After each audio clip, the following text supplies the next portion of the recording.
یہ میر صاحب کی 100ویں غزل کا ایک شعر ہے جس پہ آج چھوٹی سی گفتگو ہوگی۔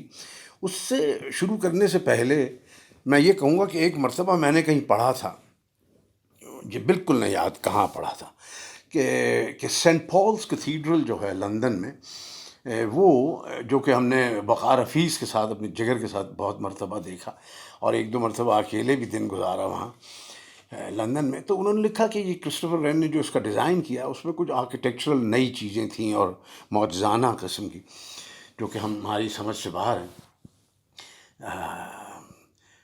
تو وہ کہنے لگے کہ یہ جو پوری مغربی تہذیب ہے، اس کی جو اس کی جو اچیومنٹ ہے، اس کی جو ریشنالٹی ہے، اس سب کا ایک نچوڑ ہے، یعنی انگریزی کا اچھا لفظ ہے ایپیٹمی ہے، EPITOME اس کا۔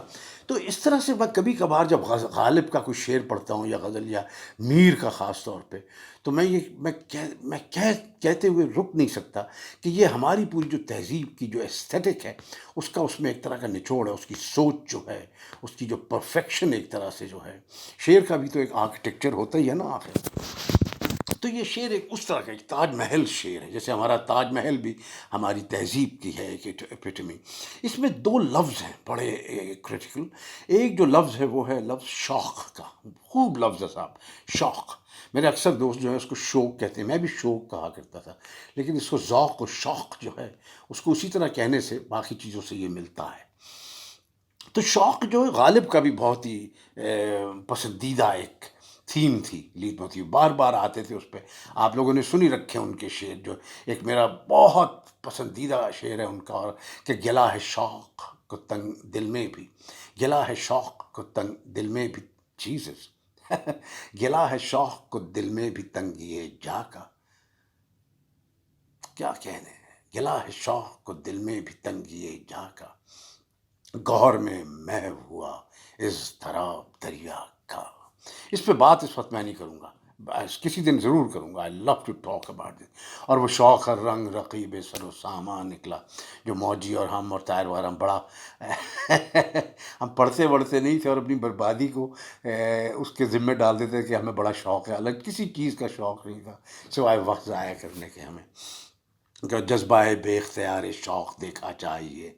تو غالب نے بہت دفعہ استعمال کیا، بہت طرح استعمال کیا، میرے دل میں ہے غالب شوق ہے وصل و شکوائے ہجراں، وہ دوسرا پتہ نہیں کیا کیسے ہے مصرع۔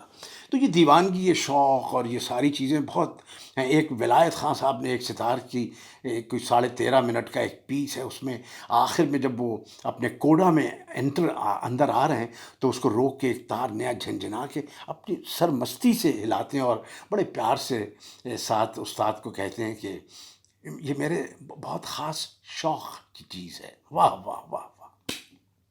تو ایک تو لفظ شوق ہے اس میں صاحب، اور دوسرا ہے نسق۔ ہم اس لفظ کو نسق سمجھتے تھے، یعنی نظم و نسق۔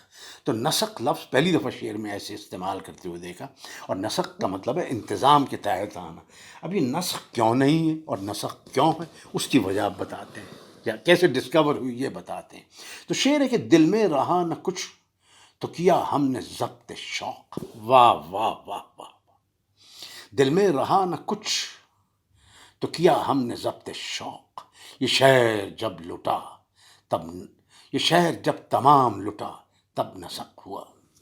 تو اگر ہم کہیں نا کہ دل میں رہا نہ کچھ تو کیا ہم نے ضبط شوق، یہ شہر جب تمام لٹا تب نسق ہوا، نسق ہوا تو وہ الار ہو جائے گا شعر جو ہے نا ڈاماڈول ہو جائے گا۔ تو یہ نسق ہے، یہ لفظ ہے، لیکن کیا عمدہ ہے صاحب، یہ شہر جب تمام لٹا، یہ شہر کو دل سے تو تشبیہ بہت پرانی ہے، یہ شہر جب تمام لٹا تب نسق ہوا۔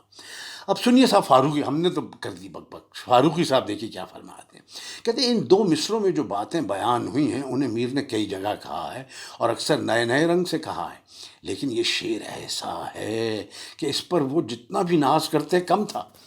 دل سے آرزوؤں کا نکل جانا یا حسرت کا باقی نہ رہنا، یعنی ولولوں کا سرد پڑ جانا یا ہمت کا سرد پڑ جانا، میر نے جگہ جگہ لکھا ہے۔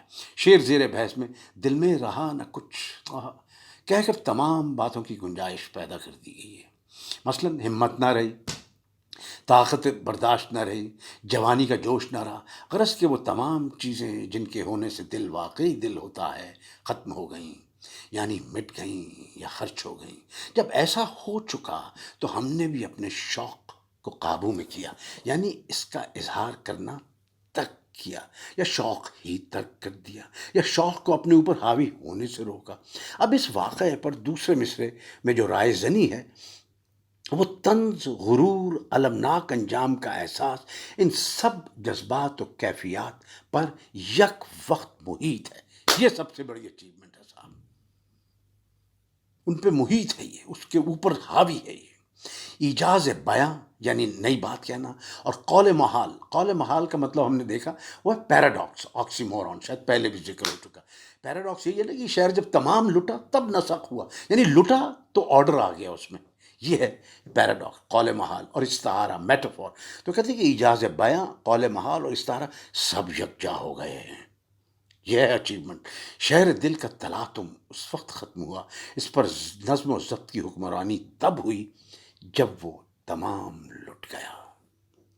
اب یہ میں تھوڑا سا انکرجن یہاں پہ خود آ رہا ہوں، انٹرپولیٹ جس کو کہتے ہیں کر رہا ہوں فاروقی صاحب کے ٹیکسٹ میں، کہ اس کو ہم اس فریم ورک سے بھی دیکھ سکتے ہیں، ڈایوجنیس کہہ رہا ہوں، ڈایونیسین اور اپولونین کے۔ ڈایونیشین جو ہیں وہ لسٹ اور انرجی اور ایموشن اور سیکشول انرجیز ہوتی ہیں، جب مستی ہوتی ہے تو وہ شوق کے ساتھ ریلیٹڈ ہوتی ہیں چیزیں، اور نسق کے ساتھ جو ہوتی ہیں وہ اپولونین ہوتی ہیں، انتظام، نظم و نسق، انتظام، ریشنالٹی، اپولونین، ریشو، اور سب چیز کو آرڈر میں رکھنا۔ تو ان دونوں کی ٹینشن رہتی ہے ہمیشہ کائنات میں، یہ گریک فلسفی کے مطابق، اور نیچے نے بھی جس کے بارے میں بہت ذکر کیا ہے۔ تو اس میں بھی انہوں نے وہی کیا کہ ضبط دل میں رہا نہ کچھ تو کیا ہم نے ضبط شوق، ڈائنیشین انرجی جو تھی وہ ضبط ہو گئی، جب دل میں رہا ہی کچھ نہیں تو وہ ضبط ہو گیا شوق۔ یہ شہر جب تمام لٹا تب نسخ ہوا، کہ اب جو ہے وہ جناب آرڈر ہیز پریویلڈ۔ تو میر صاحب کا ایک اور بہت مارکے کا شعر ہے، میں اکثر سناتا رہتا ہوں، عمر گزر جانے کا، بڑھاپے کا، کہ لطف سخن بھی پیری میں رہتا نہیں ہے میر، اب شعر ہم سنے ہیں تو وہ شد و مت نہیں۔ تو شد و مت کا جب ہم نے لفظ کے معنی دیکھے تھے تو اس کے معنی ہوتے ہیں اصل میں، ویسے تو ہم نے بہت دفعہ سنا ہے، ہر طرح سے استعمال ہو جاتا ہے، اس کے لغوی معنی رونق کے، یعنی ایک زمانہ تھا، جوانی تھی، تو ذرا سا کوئی شعر کوئی ہلکا سا بھی سنا دیتا تو دل میں ایک چنگاری سی پھوٹ پڑتی ہے اور ابڑ پڑتی ہے، واہ واہ یار کمال ہو گیا یہ وہ۔ تو کہہ رہے ہیں کہ الٹیمیٹ لاس جو ہے زندگی میں ڈائنیشین انرجیز کا اور کریٹیو انرجیز کا، وہ یہ ہے کہ اب تو شعر بھی کوئی سنتے ہیں تو کوئی رونق نہیں آتی دل میں۔ یہ ہے صاحب، جب لٹ گیا شہر، جب شہر لٹ جائے تو انتظام کرنے اور نظم و نسق کرنے کو باقی کیا رہتا ہے؟ یہ فاروقی صاحب کہہ رہے ہیں، یہ بڑی آئرنی ہے۔ لیکن شہر دل وہ دل ہے جس کو انتظام کے تحت لانے کے پہلے اس کو اجاڑنا، یعنی اس کی ہستی کو ختم کرنا ضروری ہے۔ لٹا میں یہ کنایہ بھی ہے کہ معشوق نے ایک ایک کر کے ہر چیز چھین لی، لیکن جب وہ سب چیزیں چھن گئیں تو دل بھی خالی ہو گیا، اور جب دل خالی ہو گیا تو اس کے لیے یعنی معشوق کے لیے دل میں یہ سب طوفان برپا تھے، اس سے بھی دلچسپی باقی نہ رہی۔ یعنی معشوق کی خاطر دل کو لٹایا تھا، لیکن جب دل لٹ گیا تو معشوق کی تمنا کیا کرتے؟ خود ضبط شوق ہو گیا، خود بخود ضبط شوق ہو گیا۔ اپنی شکست کی آواز ہونا اسی کو کہتے ہیں۔ لطف یہ ہے کہ شعر میں خود ترہمی، سیلف پٹی کا شائبہ تک نہیں ہے۔ ایسا شعر کہنے کو واقعی جگر چاہیے۔ ضبط شوق کو انتظام سے تعبیر کرنا ایسا استعارہ ہے جو شہر دل کے بغیر نہ سوچتا۔ کمال بات کی بھئی، لیکن شہر دل سے ضبط شوق کی طرف ذہن منتقل ہونا معمولی بات نہیں، یہ سینٹ پالس کیتھیڈرل ہے، یہ مونا لیزا ہے۔ ضبط اور نسق میں رعایت بھی خوب ہے، یعنی جیسے پینٹنگ میں رافیل یا ریمبران لگا دیتے ہیں اس کو بیلنس کرنے کے لیے، ایک لیفٹ پہ چیز اور اس کو بیلنس کرتے ہیں دوسری چیز سے جو پیراڈاکسیکل ہو، رنگوں میں پیراڈاکسیکل ہو یا فارم میں۔ تو اسی طرح سے الفاظ کے معنی میں یا نسق اور شوق کا جو معاملہ ہے اس میں خوب لطف آیا صاحب ہمیں، تو آپ بھی برداشت کر لیجئے۔